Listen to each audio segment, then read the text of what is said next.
तो कहानी की शुरुआत में हमें एक शख्स को दिखाया जाता है जिसका नाम मिटाया है, जो बड़ा डरा समासा खड़ा था। आसपास का दृश्य देखने से पता चलता है कि वो सब स्टेशन की बिल्डिंग में है और वो वहां से बाहर जाने का रास्ता ढूंढना चाहता है, पर उसे ऐसा लग रहा था कि वह किसी चक्र में, किसी भूल भुलैया में फंस गया है। जब भी मिटाया एग्जिट नंबर 8 को क्रॉस करता है तो वो घूम फिर करके वापस वहीं पहुंच जाता है जहां से वो चलना शुरू हुआ था।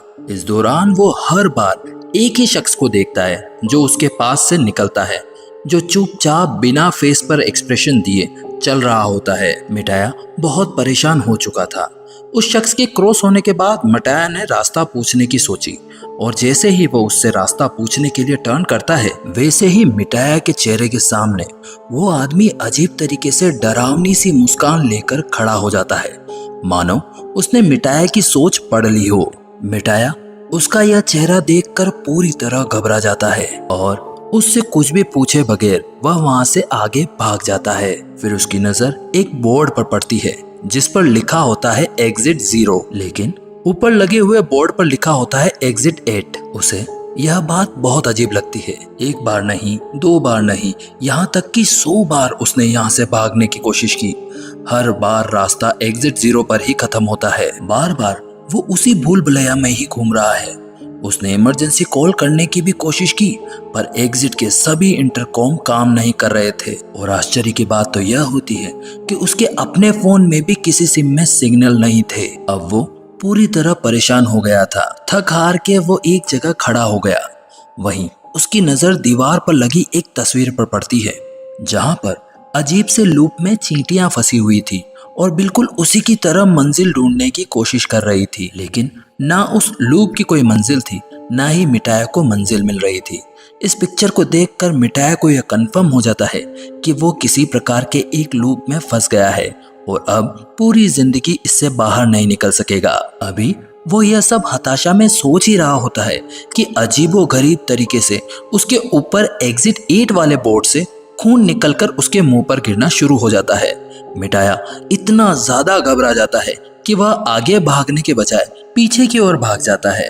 वहां पर उसे एक चौंकाने वाले रहस्य का पता चलता है। पहले जिस बोर्ड पर एग्जिट 0 लिखा हुआ था, अब उस बोर्ड पर एग्जिट 1 लिखा हुआ होता है, लेकिन बाकी सारी चीजें वैसी की वैसी ही होती हैं। एग्जिट 1 वाले बोर्ड पर कुछ टिप्स लिखे हुए होते हैं, जिसमें से एक था कि गौर करो, अगर कुछ भी पहले से बदला हुआ दिखे या एबनॉर्मल दिखे तो फौरन पीछे की तरफ भाग जाना, और अगर तुम्हें कुछ भी एबनॉर्मल या चेंज हुआ ना दिखे तो पहले की तरह एग्जिट 8 की तरफ बढ़ते रहना। अब मिटाया समझ गया था कि उस समय उस खून का गिरना एबनॉर्मलिटी थी। वो डर कर जो पीछे भागा, यही कारण था कि वो 0 से एग्जिट 1 तक आ गया। अब तक जो मिटाया हताशा में टूटा हुआ था, यह सब सोचते हुए उसके अंदर एक उम्मीद जागती है कि वो जल्द ही इस लूप से, इस चक्र से बाहर निकल सकता है। वो दोबारा एग्जिट 8 की तरफ बढ़ता है। उसे कुछ चेंजेस नहीं दिखे, वो आगे बढ़ता रहता है। अब वो आगे जाकर देखता है तो फिर से एग्जिट 0 वाला बोर्ड देखकर वो हैरान रह जाता है। जहां पहले एग्जिट 1 लिखा हुआ था, वो वापस 0 हो गया था। मतलब साफ था कि उसने कुछ गलत किया था। यह देखकर मिटाया समझ गया था कि यह भूल भुलैया किसी गेम की तरह है, जिसमें एक गलती गेम एंड करके आपको 0 तक पहुंचा देती है। अगर मिटाया को इस चक्रव्यूह से बाहर निकलना है तो उसे इस गेम के रूल्स को फॉलो करना होगा और ध्यानपूर्वक खेलना होगा। उसके बाद मिटाया को एक आइडिया आता है। उसने अपना मोबाइल फोन बाहर निकाला और हर छोटी बड़ी चीज की तस्वीर लेना शुरू कर दिया, ताकि वह दोबारा जब यहाँ से निकले तो चेंजेस को देख पाए। यहाँ तक कि उसने उस डरावने शख्स का भी फोटो ले लिया होता है, जो बार बार एग्जिट 8 के बोर्ड के नीचे से अपनी अटैची लिए वहां से गुजर रहा होता है। मिटाया इधर उधर बड़ी ध्यानपूर्वक चीजों को देखता है, पर अभी तक उसे कुछ भी अबनॉर्मल या कुछ चेंज होता हुआ नहीं दिखता। तो वह आगे बढ़ जाता है और जब दूसरे एग्जिट बोर्ड पर पहुंचता है तो फाइनली उसे बोर्ड पर 1 लिखा हुआ दिखाई देता है, यानी कि उसका गेम बिल्कुल सही जा रहा है। पहले कुछ चेंज नहीं हुआ था और उसने इसी प्रकार लेवल 1 को पार कर लिया होता है। लेवल 2 के लिए उसे लगता था कि उसे दोबारा यहीं घूमना है और चेंज देखना है। अब वो अपना मोबाइल निकालता है और चेंज ढूंढने के लिए फोटो को देखता है, पर उसके मोबाइल में आई हुई सभी पिक्चर्स ब्लर हो गई थी, जिसमें अब उसे कुछ भी समझ में नहीं आ रहा था। अब वो यह तो समझ गया था कि उसे यह गेम जीतने के लिए सिर्फ अपने दिमाग का इस्तेमाल करना होगा, उसे अपने फोकस को बढ़ाना होगा। अभी वह यही सब सोच ही रहा होता है कि उसने देखा कि जो आदमी हमेशा एग्जिट 8 के नीचे वाले बोर्ड के नीचे से गुजरता था, वह वहीं रुक गया। यह देख के वो फौरन समझ गया था कि यही चेंज है, इसीलिए वह पूरी तेजी से पीछे के रास्ते पे भागता है। लेकिन डराने वाली बात यह होती है कि जो आदमी एक ही रूटीन को फॉलो कर रहा होता है, वह आदमी उसका पीछा करने लग जाता है। लेकिन जब जब मिटाया पीछे की तरफ देखता था तो वह आदमी बिल्कुल उसके पीछे ही दिखाई पड़ता था। इन सब के दौरान डर कर मिटाया गिर भी जाता है। जब वो उठकर देखता है कि वो एग्जिट 0 वाले बोर्ड तक पहुंच गया है, जहां पर अब आखिरकार 2 लिखा हुआ था और उसके पीछे वो आदमी भी नहीं रहा था, जिसका मतलब था कि उसने एक और लेवल पार कर लिया है। 2 लेवल को पार करने के बाद मिटाया की उम्मीदें और भी बढ़ जाती है। पूरी एकाग्रता और आत्मविश्वास के साथ वो हर चीज को याद करके चेंज ढूंढने की कोशिश कर रहा था और दोबारा उसी मेज के अंदर घूम रहा था। उसे एक लॉकर के अंदर एक छोटे से बच्चे के रोने की आवाज आती है। डरते डरते उसने लॉकर खोला तो अंदर का सीन देखकर वो दंग रह जाता है। इस सीन को हमें नहीं दिखाया जाता, लेकिन वह सीन देख के मिटाया तो डर के पीछे की तरफ भागने लगता है। इस तरह उसने अपना तीसरा लेवल भी पार कर लिया होता है। एग्जिट 0 वाले बोर्ड पर अब एग्जिट 3 लिखा आ रहा होता है। मिटाया यह सोचता है कि अब मात्र 5 और लेवल रह गए हैं, जिसके बाद वह कॉरिडोर तक पहुंच जाएगा और इस बुरे ख्वाब से आजाद हो जाएगा। दोबारा वह एग्जिट 8 की तरफ गया और हर चीज को वापस अच्छे से और गौर से देखने लगा। इस बार उसे ऐसा महसूस हो रहा था कि वह इस कॉरिडोर से गुजर रहा है तो कोई उसे देख रहा है। उसने वॉल पर लगी फोटोज पर गौर किया तो फोटोज में मौजूदा लोगों की आंखें उसे देख रही है। इस चीज को नोटिस किया और बिना सोचे जल्दी से दोबारा पीछे की तरफ भागने लगा और फाइनली एग्जिट बोर्ड 0 एग्जिट 4 के बोर्ड में चेंज हो गया, जिसका साफ साफ मतलब यह था कि उसने 4 लेवल पार कर लिए हैं। यह देखकर वो बहुत ज्यादा खुश हो गया। उसने आधी जंग तो जीत ली थी। वह खुश होने के साथ साथ पैनिक भी ज्यादा हो रहा था, क्योंकि वो अच्छे तरीके से यह जानता था कि अगर उसने एक छोटी सी भी गलती कर दी तो वह वापस इस गेम में 0 पर चला जाएगा। दोबारा उसने एग्जिट 8 की तरफ चलना शुरू किया। वह कॉरिडोर से गुजर ही रहा था कि उसके फोन पर एक कॉल आता है। उसके फोन पर उसकी गर्लफ्रेंड का कॉल आ रहा था। मिटाया थोड़ी शंका में था। उसकी गर्लफ्रेंड के कॉल को देखकर उसे काफी अजीब महसूस होता है, क्योंकि हाल ही में तो उन दोनों ने एक दूसरे को छोड़ने का फैसला किया था। फिर दोबारा उसका कॉल क्यों आया, यह सोचकर मिटाया ने उसका कॉल उठा लिया तो मिटाया को पता चलता है कि वह पिता बनने वाला था। उसकी गर्लफ्रेंड ने यह सारा फैसला मिटाया पर छोड़ दिया होता है। अगर मिटाया इस बच्चे को पैदा करना चाहता था तो वह मिटाया के पास आने के लिए दोबारा तैयार थी। यह सुनकर मिटाया का दिल बेचैन होने लगता है। उसे कुछ दिन पहले की बात याद आती है, जब वो एक ट्रेन में सफर कर रहा था। वहाँ एक बच्चा रो रहा था। उस रोते हुए बच्चे और उसकी माँ पर एक आदमी बेरहमी से चिल्ला रहा था। वो उस बच्चे की और उसकी माँ की मदद करना चाहता था और उस आदमी को कुछ कहना चाहता था, लेकिन उसके अंदर इतनी हिम्मत नहीं थी। यह सोचते हुए वो इस ख्याल में चला जाता है कि क्या वो अपने बेटे की पूरी जिम्मेदारी ले पाएगा, और यह सोचकर वो कंफ्यूज हो जाता है। कंफ्यूजन में वो फोन को रख देता है, जिसके बाद वो दबे दबे कदमों से आगे की ओर चलने लग जाता है। आगे वो देखता है कि जो एग्जिट बोर्ड पर पहले नंबर 4 नजर आ रहा था, वहां दोबारा से नंबर 0 नजर आता है। दरअसल उसने अनजाने में एक बहुत बड़ी गलती कर दी होती है। वह पहले से ही जानता था कि इस टनल में कोई भी सिग्नल नहीं आ रहे और यहाँ पर उसकी गर्लफ्रेंड का कॉल आ जाना ही सबसे बड़ा बदलाव था, और यही चेंज उसने नोटिस नहीं किया। उसे वापस रिटर्न एग्जिट बोर्ड की तरफ जाना था, लेकिन वो सीधा आगे की ओर निकल गया, जिसकी वजह से वो लेवल 0 पे वापस आ पहुंचा। मिटाया दोबारा वहीं पे आ जाता है जहां से उसने शुरू किया होता है, यानी वो लेवल 0 पर आ चुका था, जिसका मतलब साफ था कि उसे पूरी गेम दोबारा खेलनी होगी। मिटाया पूरी तरीके से टूट चुका होता है। वह अपनी सिचुएशन से इतना फ्रस्ट्रेट हो जाता है कि बैठकर जोर जोर से चिल्लाने लग जाता है। उसे इस टनल को पार तो करना ही था, लेकिन अब उसके अंदर कोई भी उत्साह नहीं बचा था। हताशा भरे हुए कदमों के साथ वो आगे बढ़ता है, लेकिन इस बार उसे इस टनल में कुछ भी नया नहीं दिखता, कुछ भी डिफरेंट नहीं दिखता। कॉरिडोर का टर्न लेने के बाद उसे यहाँ अचानक एक बच्चा दिखाई देता है, तो वह फौरन बैक एग्जिट की तरफ इस उम्मीद में भागता है कि वो लेवल को क्रॉस कर पाएगा। लेकिन उसने देखा कि एग्जिट बोर्ड पर अभी भी 0 का ही नंबर शो हो रहा था, यानी उस बच्चे का देखना चेंज नहीं था। इससे ये पता चलता है कि वह बच्चा भी बिल्कुल मिटाया की तरह इस टनल में फंसा हुआ था और वह भी वहां से निकलने की कोशिश कर रहा होता है। मिटाया को पता चलता है कि यहाँ पर जो आदमी हमेशा सूटकेस लिए उसके सामने से गुजरता है, वह आदमी भी इस भूल भुलैया में ठीक उसी की ही तरह फंसा हुआ है और एक समय पर वह भी यहाँ से निकलने के रास्ते ही ढूंढ रहा था। कहानी फ्लैशबैक में दिखाई जाती है, जहाँ पर सूट बूट पहना वह आदमी और वह बच्चा पहले मिलकर टीम की तरह काम करते थे। उन्हें भी बार बार इस टनल में एक लड़की दिखाई देती थी, पर वो उनकी तरह यहाँ से निकलने की कोशिश बिल्कुल भी नहीं कर रही थी। उस आदमी ने जब उस लड़की से ना निकलने की कोशिश पर उससे सवाल पूछा, तो उस लड़की ने जवाब दिया कि वो रोज ट्रेनों के धक्के खाती है, जॉब पे जाती है, इतनी टफ जिंदगी है, उसे नहीं लगता कि उसे इस जिंदगी में वापस जाना चाहिए। वह इस टनल में काफी रिलैक्स है। लड़की यह बातें कह ही रही थी कि धीरे धीरे उसकी आवाज बदलने लगती है। वो बार बार वही एक ही बात को दोहराने लगती है जो वह पहले बोल चुकी होती थी। उसकी आवाज अब भारी होकर मर्दों वाली आवाज में बदल जाती है। तो इस आदमी को समझ में आ जाता है कि यहाँ पर यह अबनॉर्मलिटी है और वह बच्चे को लेकर फौरन बैक एग्जिट बोर्ड की तरफ भागता है। अब दिखाया जाता है कि उनके एग्जिट बोर्ड पे नंबर 6 लिखा हुआ आ रहा था। इसका मतलब था कि वो दोनों गेम जीतने के बहुत ही करीब आ चुके थे। वो दोनों एक बार फिर पूरे टनल का चक्कर लगाते हैं। इस टनल में क्या चेंज हुआ वह ढूंढने की कोशिश करते हैं। दोबारा उन्हें वहां पर वो लड़की गुजरते हुए दिखाई देती है, लेकिन इस बार वो लड़की उनसे कुछ भी बात नहीं करती।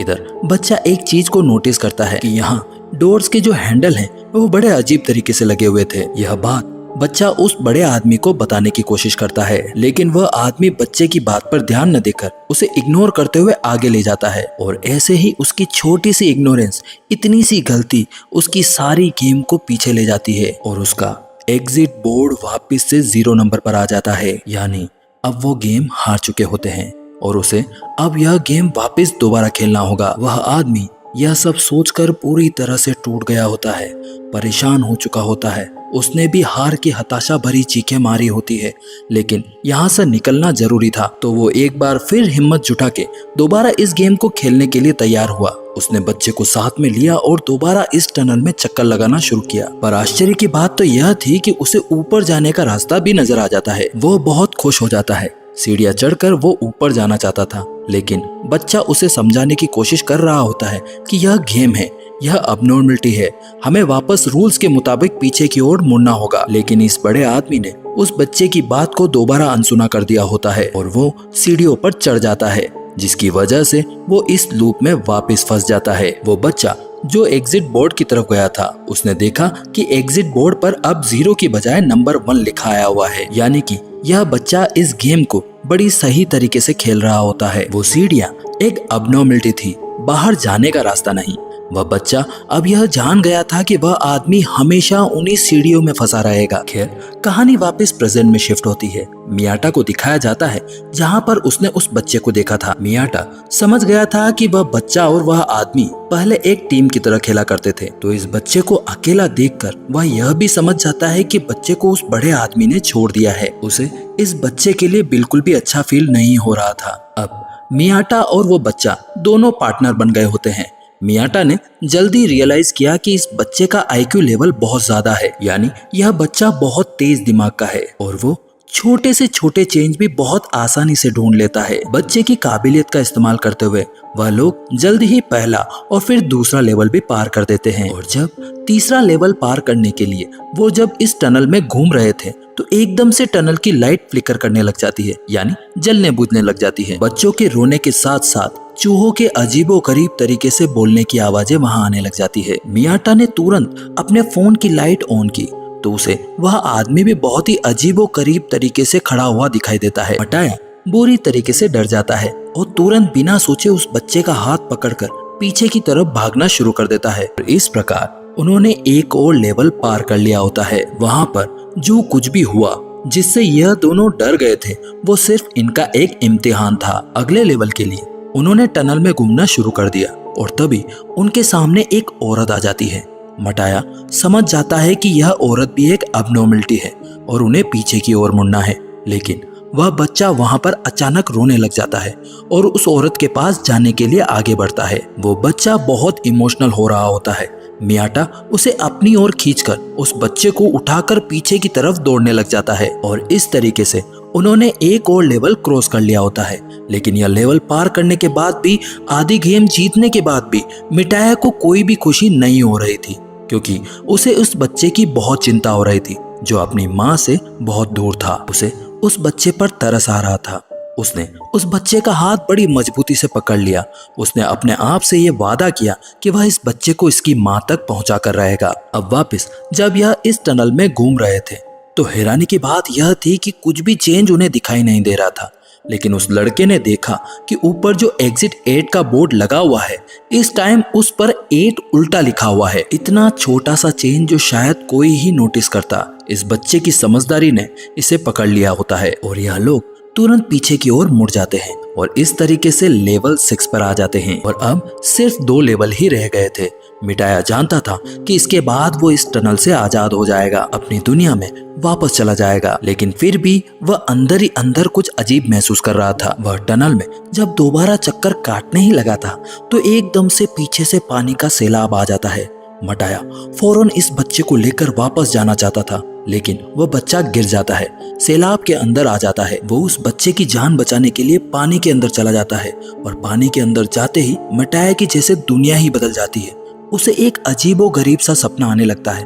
वो खुद को एक बीच पर पाता है जहां उसने देखा कि उसके साथ उसकी गर्लफ्रेंड थी और यह बच्चा जो इस टनल में उसके साथ है वह भी उसकी फैमिली की तरह उसके साथ में था। यहाँ पर मटाया, उसकी गर्लफ्रेंड और यह बच्चा तीनों एक फैमिली की तरह इस बीच पर बहुत एंजॉय कर रहे होते हैं और यही समय था कि उसे एहसास हुआ, उसे समझ में आया कि एक बाप होना बर्डन नहीं है बल्कि यह एक खूबसूरत सा रिश्ता होता है। इससे पहले कि वह कुछ सोच पाता उसका शरीर बहुत दर्द में होता है और हकीकत की दुनिया में वापस आ जाता है। मटाया और वो बच्चा अभी तक पानी में फंसे हुए थे। मटाया अपने पूरे शरीर की ताकत लगाकर बच्चे को उठा लेता है और उस पानी से सुरक्षित रखने की कोशिश करता है। मटाया ने उस बच्चे को एग्जिट 8 के बोर्ड के ऊपर लटका दिया होता है और खुद वो पानी के बहाव के साथ बहता चला जाता है। सीन यहीं कट होता है और कुछ देर बाद का दृश्य दिखाया जाता है। वो छोटा सा बच्चा अपनी आंखें खोलता है तो अपने आप को एक तबाह हुई जगह पर देखता है। वह बच्चा वापस पीछे की ओर मुड़ गया। हैरानी की बात तो यह थी कि बच्चे को अभी भी सारे रास्ते और रूल्स याद थे और जब वह पीछे की तरफ मुड़ता है तो एग्जिट बोर्ड पर 7 का नंबर नजर आता है, यानी इस बच्चे ने एक और लेवल पार कर लिया होता है। वह बच्चा जानता था कि अब बस आखिरी लेवल रह गया है जिसे उसे पार करना है, लेकिन मटाया अब उसके साथ में नहीं था। दूसरी तरफ हमें दिखाया जाता है कि मटाया भी आश्चर्यजनक रूप से फाइनल लेवल पर पहुंच जाता है, यानी लेवल 8 पर। यह देखकर वह हैरान हो जाता है लेकिन खुश नहीं होता।